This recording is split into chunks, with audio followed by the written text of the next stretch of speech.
परम सुखदं केवलं ज्ञानमूर्ते द्वन्द्वातीतं गगनसदृशं तत्त्वमसादे लक्ष्यम् एकं नित्यं विमलमचलं सर्वादिसाक्षिभूतं भावानं त्रिगुणरहितं सद्गुरुवे नमः नमः। सद्गुरु महाराज सद्गुरु सदाराम बापानो जय, सनातन धर्मनो जय, सद्गुरु निरात पधारेला हरि गुरु। આજે શ્રી સુરેશભાઈ તથા તેમના પરિવારજનોએ મળી અને સુંદર ભજન સત્સંગનો કાર્યક્રમ રાખ્યો અને એ સત્સંગના મહિમામાં પારડી નિવાસી પરમ પૂજ્ય સંત શ્રી વિષ્ણુગીરીજી મહારાજ એ પધરામણી કરી, સાથે સાથે મારા રઘુવંતદાસજી મહારાજ વાણાથી અહીં આપણા ગામના વેરશીરામ મહારાજ શ્રી તથા અશોકરામ મહારાજ, પરગરામ રાવણ, મેરુરામ મહારાજ તથા ખારેડાથી માચમરામ મહારાજ તથા તમામ ભક્ત મંડળ પ્રેમી સજ્જનો, માતાઓ અને બહેનો, વિશેષ તો મહાપુરુષોએ જે કંઈ આપણને સમજાયું એ મહારાજ બાપુ બોલ્યા હમણાં, એમાંથી આપણે થોડા ઘણું ઉતરી જાય ને તો એ ઘણું થઈ જાય. એક શબ્દ જો આપણા જીવનમાં ઉતરી જાય, જે મહાપુરુષો થઈ ગયા, તોરલ કે જેસલ થયા, તો એક શબ્દ એમના જીવનમાં એક જ શબ્દ લાગ્યો. પછી ભલે બધું ઘણું બધું આવ્યું, પણ પ્રથમ એક શબ્દ લાગ્યો. નરસિંહ મહેતાને એક જ શબ્દ લાગ્યો, તુલસીદાસને એક જ શબ્દ લાગ્યો એમના પત્નીનો, અને એ શબ્દ લાગ્યો અને એ જાગ્યા. અને જાગી ગયા તો વિચાર કરો કે આખા આપણા ભારતની અંદર નહીં પણ આખા વિશ્વમાં એનું જેવું નામ છે. એમ આ જીવન આપણને એટલા માટે મળ્યું છે. મોઘો મનુષ્ય જન્મ કીધો, આને તમે કોઈ કિંમત અંકા એવી જ નથી. અબજો રૂપિયા ખર્ચો તો આ માનવ દેહ મળે એવો નથી. તમે એક બાજુ એક શ્વાસની કિંમત અને એક બાજુ અબજોની કિંમત, અબજો રૂપિયા હોય એક બાજુ અને એક બાજુ એક શ્વાસ હોય. એક શ્વાસ જો છેલ્લી ઘડી આપણે લાવવો છે પાછો, તો અબજો રૂપિયા મૂકશો તો એ શ્વાસ પાછો આવશે. આ જે જાય છે એ શ્વાસ પાછો આવશે. એટલે એક શ્વાસના તોલે અબજો રૂપિયા નથી આવતા, કહેવાનો મારો ભાવ. અને આ મનુષ્યનો જન્મ આખો તમે એને રત્ન ચિંતામણી કીધો. અને આ જન્મમાંથી જે તમને જે દેહ મળ્યો છે ને એમાંથી તમારે જે પ્રગટ કરવું હોય થાય. તમારે કલેક્ટર પેદા કરવો હોય તો એમાંથી થાય, મામલતદાર પેદા કરવો હોય તો ઓનો મોમાં થાય, અને ડોક્ટર કે પેદા કરવો હોય તો, અને દારૂડિયો કરવો હોય તો, અને જુગારીઓ કરવો હોય તો ઓમાં, અને ભક્ત કરવો હોય તો, અને નર એસી કરણી કરે તો નરકા નારાયણ. આ ભગવાન પણ ઓમાંથી પ્રગટ થાય, પરંતુ એ પ્રગટ કરવાની શક્તિ તમારામાં છે. એવું નથી કે નરસિંહ મહેતા થઈ ગયા તો એને જ શક્તિ હતી. આજે જે મહાપુરુષો રોમાપીર થઈ ગયા તો રોમાપીરના જેવું જ તમારું શરીર છે, રામાપીરના જેવું જ તમારું શરીર છે. અને એ શરીરમાં રોમાપીર ભગવાન થયા હોય તો આપણે કંઈક તો મેળવી શકીએ કે ના મેળવી શકીએ? ખાવું, પીવું, બાળ બચ્ચા પેદા કરવા અને ઊંઘવું ને મરી જવું, આ ચાર પ્રકારનું જો કાર્ય કરે તો ઢોરામાં આપણા કોઈ ફેર નથી. પશુ એટલું કરે છે અને આપણે એટલું. કદાચ અબજોપતિ હોય, મુકેશ અંબાણી જેટલી મિલકત હોય, પણ એ મૂળ ખાય કોઈ હોનું તો ખાતો નહીં હોય, કોઈ રૂપું ચોધી ખાતો નહીં હોય, હીરા ખાતા નહીં હોય, એ અનાજ જ ખાય. ભલે આઈટમ બનાવવાની રીતો જુદી હોય કદાચ, પણ રીત મૂળ તો અનાજ જ ખાય. કે અંદર ગમે એટલા પૈસા હોય તો ખાય, અને પછી કમાણી કરે, અને એ કમાણી કરે તમે થોડી કરો, તમારા પ્રમાણમાં જીવો. એ વધારે કરે છે, વધારે પ્રમાણમાં જીવે. પણ કોઈ ઉદ્યોગપતિનું નામ તમે કોઈ ઇતિહાસમાં આવ્યું? પહેલા નહીં હોય ઉદ્યોગપતિઓ? પહેલાના સમયમાં ઉદ્યોગવાળા તો હશે કે રાજાઓ, મહાન રાજાઓ થઈ ગયા, આખા ભારતના ને આખા વિશ્વના રાજાઓ થઈ ગયા. પણ એ રાજાઓના તમારા નામ કોઈ ઇતિહાસમાં આવ્યા છે?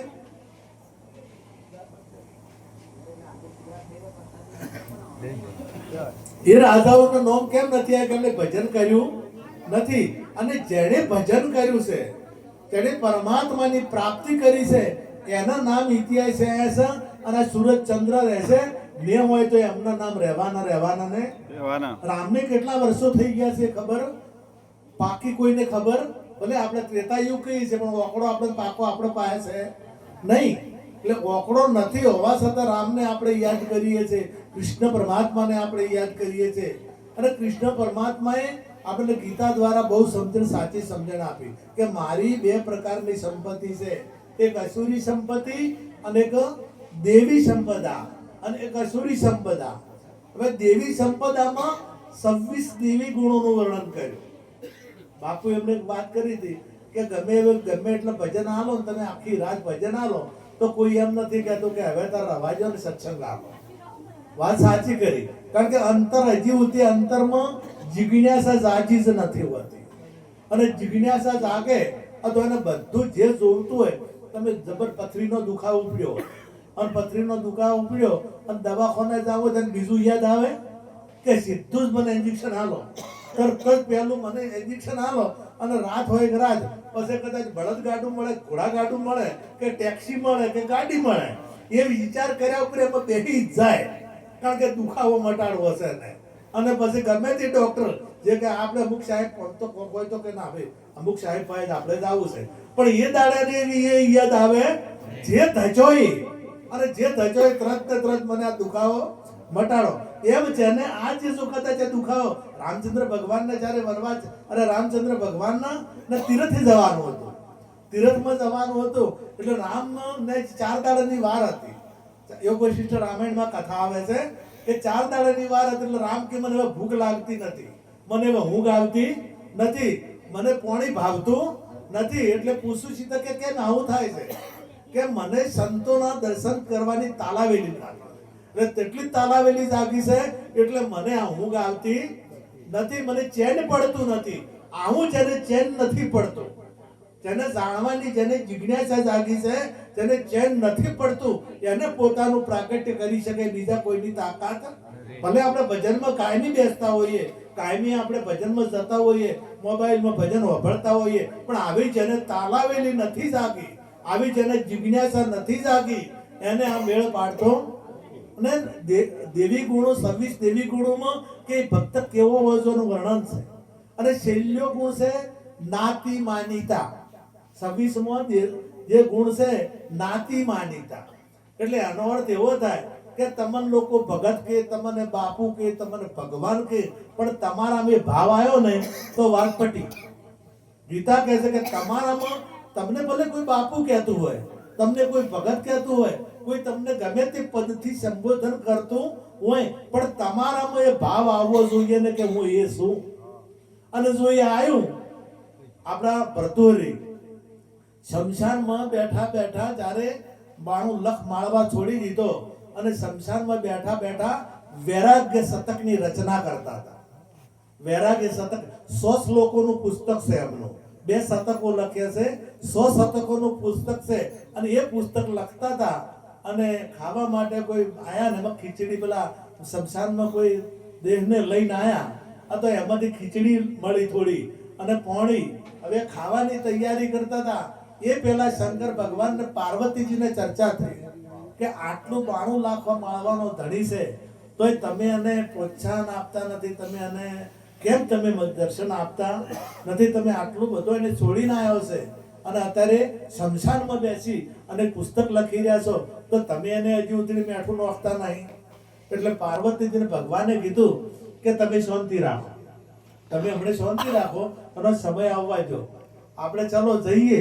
આ તો આ પેલા ખીચડી અને પેલું ખાવાની તૈયારી કરતા હતા અને 2 જણા પહોંચ્યા વેશ બદલી બ્રાહ્મણનું રૂપ ધારણ કર્યું અને એકદમ ગરીબ એકદમ પોઝિશન ખરાબ એવી ભિખારી અવસ્થામાં એટલે પેલા જઈને કીધું કે અમે ભૂખ્યા છે અમારે કોક આલો ને એટલે પેલાને ખીચડી પડી હતી આપી દીધી એટલે થોડું પાણી આલો એટલે પાણીનું જે હતું એ આપી દીધું. એટલે ભગવાન બોલ્યા કે તમે થોડુંક રાખો તમે ભૂખ્યા છો અડધું અમે ખાઈએ અને અડધું તમે ખો. એટલે ભરતોરી બોલ્યા કે 92 લાખ માળ ગોતજી દીધો છે અને આ ખીચડીમાં માટલીમાં શું પડશે આટલી ખીચડી અને આ પાણીની માટલી છે એમાં શું તોલે હશે પાર્વતીજી શંકર ભગવાન કીધું જો હજી 92 લાખ ગયો જ નહીં હોય તો હજી મોયથો મેં છોડ્યો છે ને એ જો નથી એટલે હું ને હજી એને હું એટલે જૈન સુધી તમે જે ત્યાગ કર્યો છે એ તમારા મનમાં પડ્યું છે એટલે ઘણા એ ઉગે ને ધારો ને ચિયાડીઓ તમારે આપણે છેડો ને અથવા મોયથો જો કદાચ જરાક રહી જાય ને તો ઉજા વગર રહેતો નથી. જ્યારે આપણે મહાપુરુષો કીધું કે સંશય મનમાં પડ્યો ને મનમાં વિષય જો આપણે તમે શાસ્ત્ર આપણે મહાભારતમાં જોયું કે પેલો જે અભિમન્યુ હતો ને અભિમન્યુની રાખડી માતા કુંતાએ બાંધી હતી અને આખરી રાખડી હતી ને એટલી વાર એ મર્યો નતો. પછી રાખડી કોઈએ છોડાઈ દીધી, ભગવાને છોડાઈ કે આ ના આ તો રોડ વિધવાની છે અને તો આ છોડી એટલે શાની બધી ધનુષ્ય બધી અને ધનુષ જેટલી વાર હતું એટલે ધનુષના ટેકે ઊભો હતો પરંતુ ઉંદર આવ્યો અને ઉંદરે આ તકલીફ કાપી નો હશે રાખડી અને તરત ભોય પડી ગયો. કારણ એનો ભાવાર્થ શું છે? ધનુષ કહેતા શરીર થાય, ધનુષ કહેતા શરીર ને ઉંદર એટલે વિષય. આ મનમાં પડ્યું હોય ને એટલે ઠીક છે, પણ જો આના ઉપર સડી ગયું ને તો તમને પાડ્યા ને એને વાત આપણો કે 3 મહિના દારૂ ના પીધો અને ચોથા મહિને પીવા મળ્યો. હવે આટલા દાડા મોય પડ્યો તો મોય તો જો મોય વિષય હતો એટલે જ્યારે આવ્યું ને બાદશાહે 4 બિલાડીઓ તૈયાર કરી ટણાટણ એવી આમ કે એટલે એ કેવી રીતે 4 બિલાડીઓ બેહારે દીવા મેલે ઉપર માથા ઉપર દીવા મેલે અને દીવા મેલે ને પછી એ ખાવા બેહે વચ્ચે જમવા પ્રસાદ લેવા બેહે. પ્રસાદ લઈ રેટલા બિલાડીઓ એમની એમ બેહે એટલે પ્રધાન હતા ને પ્રધાનને એક દાડો બોલાયા જોવા ને પ્રધાનને જમવા બેહાર્યા એટલે બિલાડીઓ કોરીમોરી ગોઠવી દીધી. 4 બિલાડીઓ કમ્પ્લીટ બેઠી જમી રહે એટલે પછી દીવા લીધા એટલે બિલાડીઓ આગા પાછી થઈ.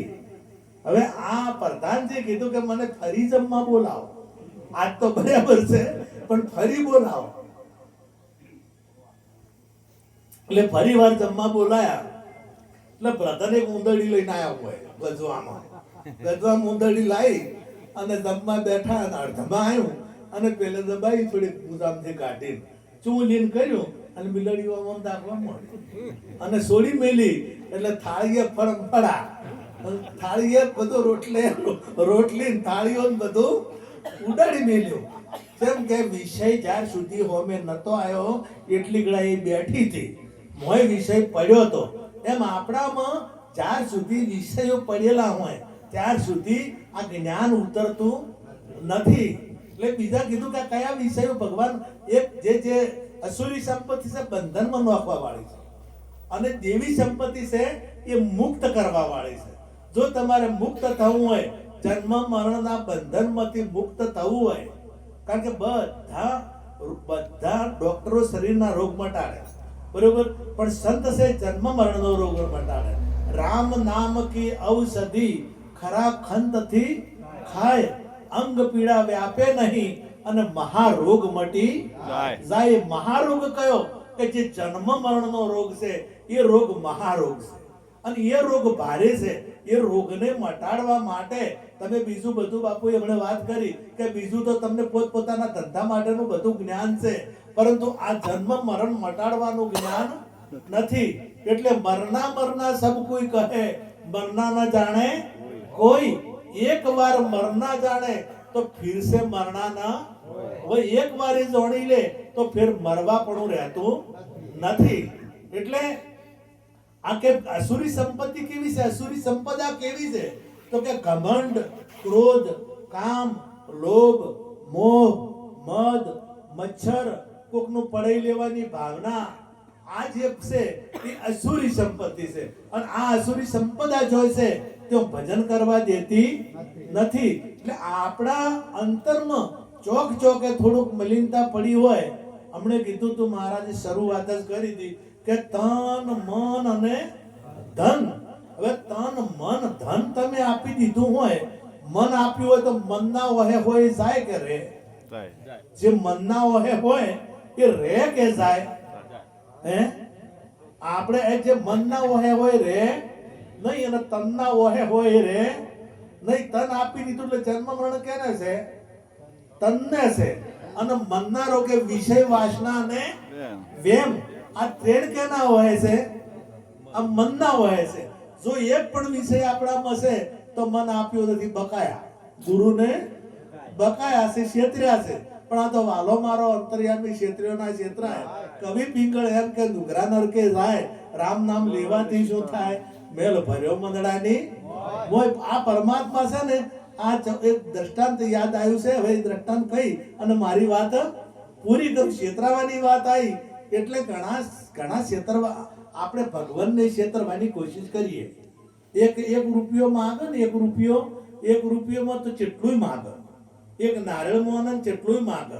અગરબત્તી હળેલી કોમ ના આવે એવી હોય, કેમિકલ્સ વાળી. 1 રૂપિયાની લઈને તો કેટલું માઈ ગયા. ને તમને આટલું બધું આલી દીધું છે, હવે માંગવાની જરૂર રહી તમને. આ કિંમતી સાધન, આ સાધનથી તમારે જે કરવું એ કરી શકો.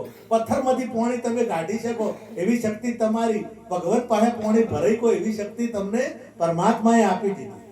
તમે ધારો એ તમને ધાર્યું તણીનું થાય, પણ તો તમને એ કર્મ કરવાની છૂટી પરમાત્માએ આપીને આપી. એક ગોમમાં સૌદેશ્યા ગણા અને એક સૌદેશો, એક ડોહો એવો ને, ઘેર ખાવું ઝેર ખાવ. ઘેર ખાવું ને કજી ઘેર ખાઈ જ ના, ગમે તેમ કરી બહાર કોક ના જઈ અને બીડીએ ના બહાર ના, ફેણ પીતો રહીએ બહાર નું અને રહેવું બહાર, બધું બહાર. એટલે આ વાત આવા ભેસી દેવાના, સરપંચ દેવાના બધા હોશિયાર ગોમમાં હતા. બધા ગોમના બધા હોશિયાર તો કે કદી કોઈ ચા પાતો નહીં. અને આજ ગમે તેમ કરી અને ઓના ઘેર બેસતું વર્ષે હજી રોટલા ખાવા જમવા જાવ, પ્રસાદ એના ઘેર લેવો. વહેલા દાડો ઉજ્યા 10-15 જણા વહેલા જતા રહ્યા કે રોમ રોમ. એટલે પેલા આવો મારા મુગા મહેમાન, આજ તો મારો ભાયક ભલો કે તમે માન દર્શન કરાયા. અને લુખું જે બોલતો હોય ને એ વધારે આવકારો આપે. તમારે જે લુખલાડ ઘણા કરે, તમે રોમાપીરી હેડતા જ હોય ને, આમ પડતા જ હોય, માપતા જ હોય. તમે એમ પૂછો કે રોમાપીરી 24 પર્યાણ લખે છે કે પાડો છો એમનું? હે, જો 24 પર્યાણો રમાપીરી લખે છે અને 24 પર્યાણો પરમોણ રહેતો હોય ને, એને રામદેવ પીરી કીધું કે એ ભગત અમારા. એ ભગત આ 24 પર્યાણોનું જે પાલન કરે છે મારો ભગત, ન કે એ ભગત અમારો નથી. અંતરમાં હેડતા જ હોય છે, એક કે પર્યાણોને પાળતા નથી તો રમાપીરી એને મોનશે એમ બાપુ? હે, એ સ્વીકારશે ને? અને કદી નહીં સ્વીકારે. એ તો એ જે એને ગમે એ કરે ને, આ લોકોને ગમાડવા. એક લોકપ્રિય ભક્તિ અને પ્રભુ પ્રિય ભક્તિ. એક લોકોને ગમે છે અને એક પ્રભુને ગમે છે. પ્રભુને ગમે છે, લોકોને નહીં ગમતી. અને લોકોને ગમે છે, પ્રભુને ગમતી નથી. હેડતા જવા વાળાને બધાને પૂછી જો કે તમે એક આધા પર્યાણની વાત માનો છો રમાપીરની? રમાપીર જે કહે છે એ તમે માનો છો? તમે કૃષ્ણ ભગવાનને માનતા હો, કૃષ્ણ ભગવાનની વાત માનો કે ના માનો? કૃષ્ણ ભગવાન રામને માનતા હો, રામની વાત માનો કે ના માનો? સદારામ બાપુને માનતા હો, સદારામ બાપુની વાત માનો કે ના માનો? મેં એક ગામમાં મોટો મેળાવડો હતો, થરા પેલી બાજુ થરામાં મેં કીધું હતું, શેખલાભાઈ કીધું હતું, આ શેખલાભાઈ થરામાં કીધું હતું. થરાથી પેલી બાજુ હદગામ છે. કીધું બાપુને માનતા હોય, બાપુ એમ કહે કે દારૂ પીનારા દારૂ છોડી દો. અથવા જો કદાચ બાપુને માનતા કોઈ પીતું હોય અંતર કોણ નહીં માનતું બાપુને કહો? બધા તમે પીઠા વાળા એમ માને નથી માનતા. અને ગોજો પીવા વાળા ગોજો છોડી દો. આ બાપુ એ ગાયા ભજન બાપુ છે એમના ચોપડામાં, એમના પુસ્તકમાં છે. અથવા જો આરે ભક્તો કે બીજા કોઈ હા, અને ભક્તો હોય જો બાપુને માનતા હોય તો કરે. ચંદનસિંહ કરે આ, પણ આરે બકાવે છે. આરે આ માનતા નથી. એટલે પેલા કે પધારો આવો બેહાર્યા અને ડોશીને કીધું કે આખા દૂધની ચા બનાવો. આખું દૂધની. અને આજ તો મારા મોગા મહેમાન આવ્યા છે, કજી ને કજી આ બધા ભેળા થયા છે અને બેસતું વરસ છે. એટલે ડોશી તૈયાર કરેલો પહેલેથી જ. એટલે કે હું નવરી છું, તમારે તો રોજ આવા હેડ્યા આવે અને મારે કોમ ઘણા હોય અને હું નવરી નહીં, હું આ ચા બાદ ના બેગો તારે તમારે કરવો હોય કરો. આમાં બે માથાકૂટ કરવા મજા અને પેલા બધા કે તમે ચિંતા મત કરો અમે ચા હાથે મેળશો તમે આ બે કામ ના લડાશો તો કે મળી જાય ડોશી કર્મજી અને ડો પાછળ ગયા કે ડોશી હું ગમે એકું પણ તારે એકનું બે થવાનું નહીં. આ બે એક ને ધડમ ધડા થયો, ઝઘડો થયો અને ડોશીમાં પોચકું પહોંચી અને રીસે બળી અને હેડે પર ડોહો પેલા બધાને કે તમે પંચાયત મારા વળી કૂટજો, કદાચ કોઈ થાય ને તો મારા વડા રહેજો, પણ આ ડોશી પાસે જાત રતાવું છે અને આ ડોશી પાસે ચાજ મેલાવો એટલે તમે આટલા બધા મારું કેવું ના મોને એને શરમ નહીં આવતી. અને પેલા એની વાત રહ્યા અને આ ડોહો ધોઈકણ ભાઈ ચેડી ગયો. ધોઈકણ ના જોવે છે ને તો તાળું મારીને જાતે રે ભેસણ બાજુ પૂછો કે તાળું મારીને જાય કેટલા દાડી આવે કે મહિને આવે. આ તો મારા વાળા વિચિત્ર કે આ તો આમું કર્યું હોય છે આપણે જેવા આઈ ભાષણ આસા ઘણી જગ્યાએ એવું થતું હોય છે. ડોશી લુગડો લઈ નદીના કિનારે જ અને બેઠા, પોટકું છોડ્યું અને ડોહો ચેડી ધોઈકણું લઈને આયા. ડોશી કે હું જેટલી ડાઈ ઝઘડા બોને રીસે પડી જવાના બોને તમારા મહિનાનો મેલો લુગડો ધોવા લઈને આવી. ડોહો કે હું જેટલો ડાયો તન મારવાન બોને ધોઈકણું વાળવા આવ્યો તો ભૂલી સીધી છે. હવે મારા બે એક ને એક અને આ અસર ટનાટનો ધોયા નાયા ધોયા અને બધા કમ્પ્લીટ થઈ અને ઘેરે કે આ હારી હારી આઈટમો બનાય. ચોકાસીનો શીરો બનાય, બીજી બે ત્રણ આઈટમો બનાય, બે ત્રણ આઈટમો બનાય. બેઠા જમવા બેઠા કે ડોહા હું જેટલો ડાય રીસી બળીને બને તારા મહિનાના મેલા લુગા ધોવા નાય. ડોહો કે હું જેટલો ડાયો તું ધોઈકણું ભૂલી દીધી તને મારવાન બોને હાલવા આવ્યો. અને પેલા બધાય કે અમે જેટલા ડાયા છે આટલી વાર ઘર ઉપર ચડી ગયા અને હવે ઉતરીને આયા. એટલે કીધું કે વાલો મારો અંતર્યામી ક્ષેત્રીઓના ક્ષેત્રાય. કવિ પિંગળ એમ કે નુગરા નરકે થાય રામ નામ લેવાથી શું થાય બેલ ભર્યો મંગળાની 14 એશિયાનો અર્થ શું થાય છે? જેને 14 દિશાનું જ્ઞાન હોય, જેને 14 દિશાનું જ્ઞાન હોય એને 14 એશિયો કહેવાય. અને સંત 14 એશિયા છે. પેલા ના સમજતા તમે એટલે જો તમે પેલા ના કરતા. જેને 14 દિશાનું જ્ઞાન હોય, જેને 14 દિશા પરમાત્મા વચેલો છે એના વગર કોઈ દિશા ખાલી નથી. સર્વભૂત સ્થાનમ સર્વભૂતાની જ આત્માની ઈક્ષતે યોગ યુક્ત આત્મા સર્વત્ર સમદર્શિનમ. એ યોગ યુક્ત યોગ જેને પ્રાપ્ત થયો છે સદગુરુ મહારાજનો, એ યોગ પ્રાપ્ત થયો છે અને 14 દિશા જે પરમાત્મા છે એનો સાક્ષાત્કાર થાય છે અને એને દેખાય છે અને એ સિવાય દેખાતો નથી. પણ સમર્પિત થવું પડશે. સમર્પિત થયા સિવાય આ મેળ આવે એવો નથી. અને હવે હજી બાજી છે સંતો એટલે આટલું કઈ મારી વાળે વિરામ આપું. સદગુરુ મહારાજ નો જય.